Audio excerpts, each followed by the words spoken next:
What's going on, everybody? Scott Bogman here for Betting Pros to give you my favorite picks and props for the conference championship week of 2025 here in the college football season.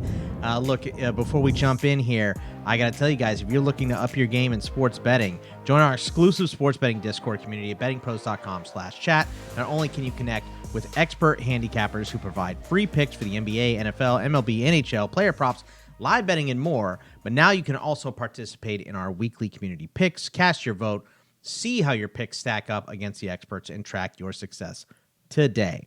All right, let's start by reviewing what happened in Week 14. We crushed the picks again, bad on the props again, but the picks, North Texas minus 19.5, cleared easy. Arizona State under 48.5, they only scored 30. Oklahoma minus 9.5 versus LSU did not work out. 17-13 was the final there. Indiana over 41.5 at Purdue. They scored 56.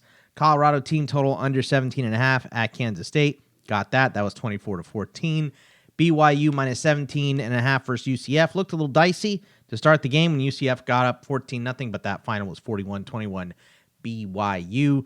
Vanderbilt plus 3 at Tennessee and the team total over 31.5. They won 45-24 on the road against Tennessee. That one was a win. Wisconsin has got me 3 weeks in a row. Luckily, they can't get me again because they don't play this week. 17-7. I had Auburn plus 6.5 versus Alabama. They lost 27-20. So that was another one I missed, but we did get the Hard Rock bet of the week.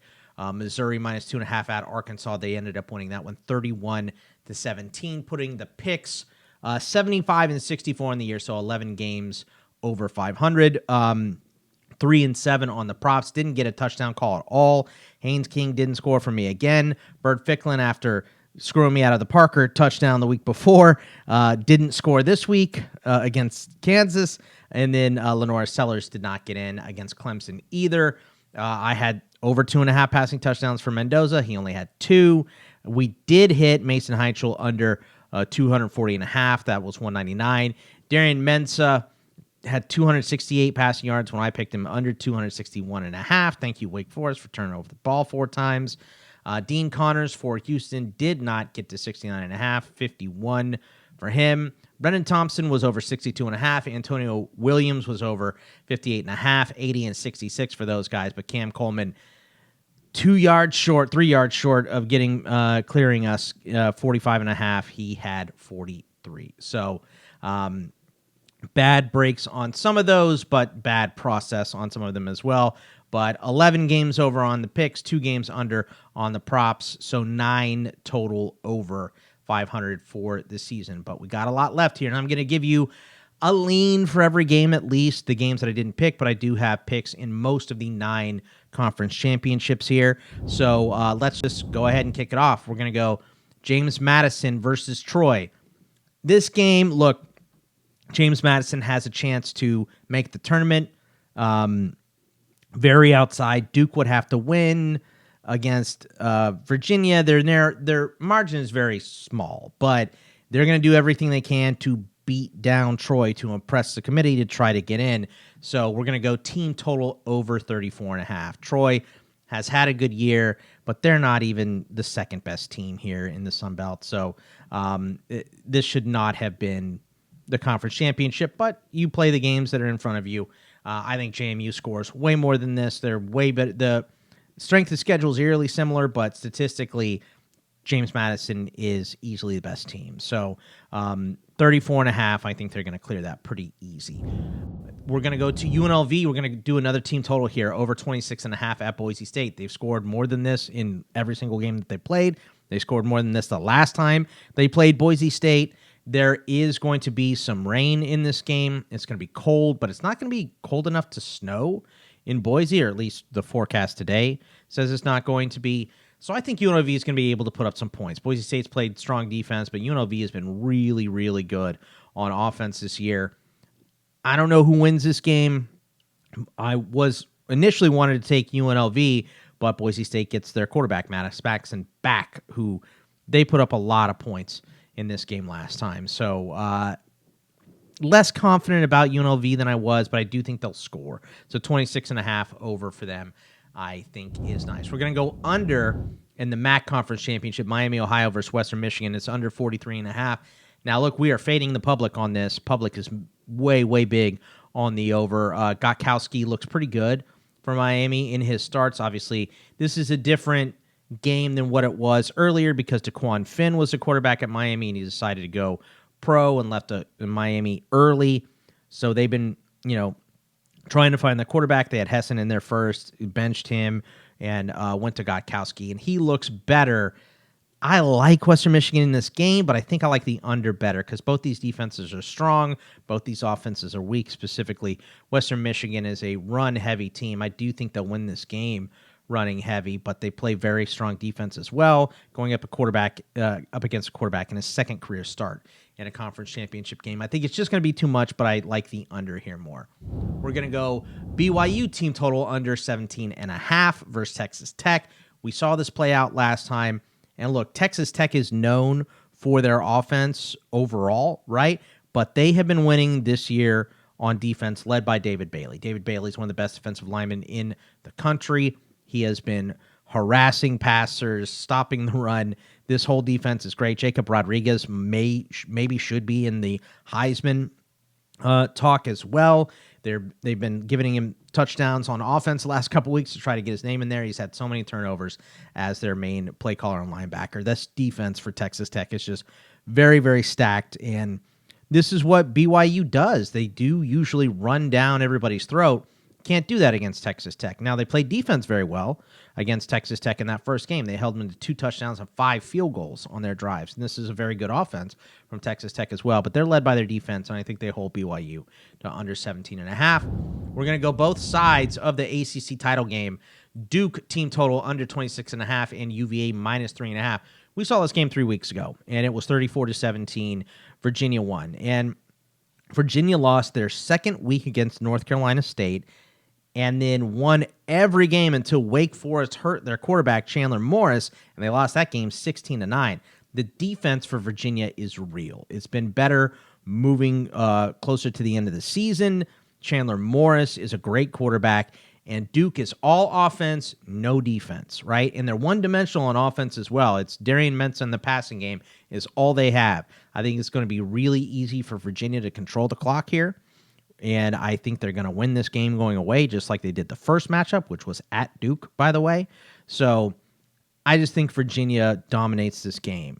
I don't think Duke is going to hold the ball long enough to put up 26.5 points either. So under 26.5 for Duke and Virginia minus 3.5. The other games that we have here, Kennesaw minus 2.5 at Jacksonville State and over 57.5. I think this one's going to be back and forth. I think I'm more into the over now than I am Kennesaw. It is going to go back and forth. Our boy Seth knows the G5 probably a little bit better than me, and he really likes Jacksonville State. It's one of his favorite bets of the week. I just think this game was very close last time, and Kennesaw turned the ball over 4 times. I think if they can cut those back, they're in this game. So it's a very close spread. Maybe whoever you like on the money line, or if you like Kennesaw, maybe the money line for them and eat the juice a little bit. I'm going to lean towards Georgia versus Alabama. I think Alabama is more desperate. I just think Georgia's a better team. And Georgia has a bye to play for as well. It's not like they have nothing to play for. So I think Georgia does win this game. I just think Bama is a step behind what Georgia is right now. I'll say this, though. There's a reason it's a lean, right, and not a take. I'm not taking this one. I don't really think that Alabama has enough to beat this current version of Georgia. Now, Alabama already beat Georgia once this year. I know that. But I think they're playing different levels of football. I think we saw Georgia peak in that stretch. They beat Georgia. They beat Tennessee. They beat a tough Missouri team on the road as well, right? And Georgia's won 8 straight since that loss. They've looked better. They've won going away in some of those games. They beat Texas 35-10. I think Georgia is one of the best teams in the country right now. I think they're better than Bama. So Georgia minus 2.5, but that game is razor thin. And Ohio State versus Indiana, I mean, I would love to give you a heavy lean one way or the other. I don't have that. I'll say this. we know these are probably the two best teams in the country, but we definitely know that Ohio State's the best team in the country. That's what we know right now. Could that change after this game? Yes, but they played one score game. That was Texas week 1 and Julian Sands' first start ever. That was their only one-score game, 14-7. Every other game, they've won by double digits, or at least 9 points. So I think that Ohio State is dominant, and until I see someone play within a touchdown of them, which has not happened this year, I'm going to take Ohio State. That's just going to be the way that I roll on that. Now, let's get to the props, but before we do, let me remind you guys, you can track your bets, stay accountable, and level up by downloading the Betting Pros app. With Sportsbook Sync, you can automatically track your bets across all major sportsbooks in one spot. You can easily monitor your bet performance by sport and bet type, including game picks, props, and parlays. You can create custom betting systems to find winning trends and profitable opportunities. You can get a 7-day free trial Betting Pros Premium by using code JUICE, J-U-I-C-E, and activating your trial on the upgrade screen. All right, 3 touchdown calls for you this week. None of the same ones I had last week, thank God. But James Madison, QB, Alonza Barnett versus Troy, he leads JMU in rushing touchdowns. I think they're going to score a lot against Troy. Obviously, I have the team total over 34.5 for James Madison. So I think that he could easily get that one. We're going to go to a surging wide receiver here for North Texas, wide receiver Wyatt Young at Tulane to score touchdowns. He has 4 touchdowns in the last 5 games here. He has become one of Mestamaker's main guys, and he has had some huge production over the last few weeks. So the whole North Texas offense is winning us money. So let's just follow it. And let's go to, I think UNLV is going to go over their team total. So Jaden Thomas, the running back at Boise State, he has 13 touchdowns this season. He had one against Boise State in that first matchup as well. So those are the 3 touchdowns. James Madison, North Texas. James Madison, quarterback Alonza Barnett. North Texas wide receiver Wyatt Young, and UNLV running back Jaden Thomas. Let's go to Texas Tech QB Behren Morton. I'm going to go under 248.5 passing yards versus BYU. I do think that the Texas Tech defense holds BYU down. However, I don't really think that Texas Tech moves the ball exponentially better against this BYU defense. This defense has been really strong. In the last game, Behren Morton had 219 yards and a touchdown. They should lean on their lead with the run game. So I think they'll run the ball a lot. I don't know that Behren Morton gets this total, so we're going to go under on that. We are going to take Tulane quarterback Jake Retzlaff over 33.5 rushing yards versus North Texas. He's averaging 48 yards per game. 31 designed, 18 in scrambles. He's the team's leading rusher, and North Texas stops the pass better than they stop the run. They're 70th, and they're in the 70s ranked in sacks per game and in pass rush grade. So North Texas will let Jake Retzlaff run, and he will bail out when he needs to. And they don't get a bunch of sacks. They're sack yards count against rushing yards for quarterbacks. I understand that. But North Texas, they're outscoring opponents. They tackle well, but they don't get after the passer that well. Alabama quarterback Ty Simpson over 32.5 passing attempts versus Georgia. Well, I picked Georgia to win, and not only did I pick them to win, but Alabama has had to pass the ball a bunch because they don't have a very good run game this season. He's passed this in 4 of his last 5 games, Ty Simpson has, and 129th in sacks in the country for Georgia. So with talent like Jeremy Bernard, Ryan Williams, Cuevas, right, I think that we're going to see a lot of passing from Alabama in this game, and they are projected to lose. So they should be playing comeback late, which leads to more passing attempts. To the running backs here, we're going to go Jacksonville State running back Cam Cook over 124.5 rushing yards versus Kennesaw. He's hit this in 7 games. Troy is 96 statistically against the run, 70th in run defense grade. This is what they do to win. They run. Cam Cook, I believe, is leading the country in rushing yards right now. He's going to have a ton versus Kennesaw here. Boise State running back Dylan Riley over 78.5 rushing yards versus UNLV. I like Boise State to score some points here. The best game of his season so far was in the first game against UNLV, where he had 15 rushes for 201 yards and a touchdown. Ditto for Jamari Taylor. This wasn't his best game of the year, but his total is 89.5 rushing yards for Virginia. In their game against Duke a couple weeks ago, he had 133 and he has at least 18 carries in the last 5 weeks. So I think 89.5 against a weak run defense like Duke has is easily attainable here. Kennesaw wide receiver Gabriel Benyard, over 66.5 receiving yards versus Jacksonville State is our last prop. 6 targets, 5 catches, 100 yards in the last game. He leads in targets on Kennesaw by 32 over the number 2 wide receiver and 39 over the third highest target guy on the team here. So Benyard has just been their guy. I think Kennesaw's in that game, right? I think Odom is going to be able to pass the ball here. So over 66.5 receiving yards, I think that is too low. So to review, before we get to the Hard Rock bet of the week, our conference championship picks, official picks going on the record. JMU team total over 34.5. UNLV team total over 26.5. Miami versus Western Michigan under 43.5. BYU team total under 17.5. And Duke team total under 26.5. Plus UVA minus 3.5. So 7 picks there, plus the Hard Rock bet of the week we'll get to in a second. My leans, Kennesaw minus 2.5. I like the over 57.5. I like Georgia, and we like Ohio State minus 4.5. The props, 3 touchdowns. Alonza, Barnett, Wyatt, Young, Jaden Thomas for James Madison, North Texas, UNLV. Behren, Morton under 248.5 for Texas Tech. Tulane quarterback Jake Retzlaff over 33.5 rushing yards versus North Texas. Alabama quarterback Ty Simpson over 32.5 pass attempts. Jacksonville State running back Cam Cook over 124.5 rushing yards versus Kennesaw. Dylan Riley over 78.5 rushing yards. Shamari Taylor over 89.5, and Gabriel Benyard over 66.5 receiving yards versus Jacksonville State.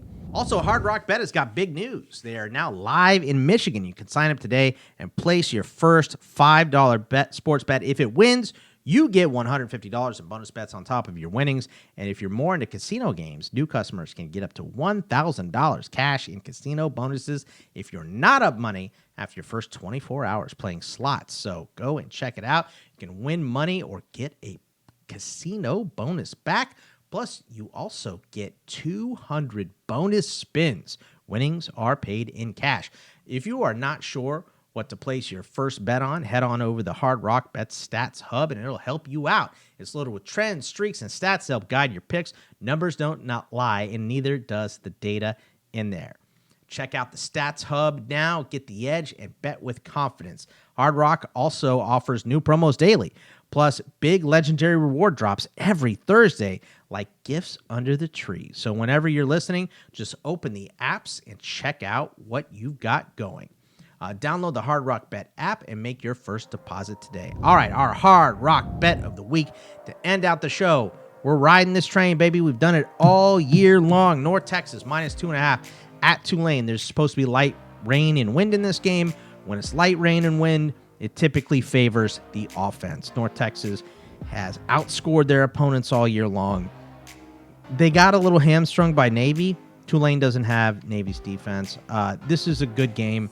I think Jake Retzlaff keeps Tulane in it. Obviously, I think he's going to run and pass the ball well.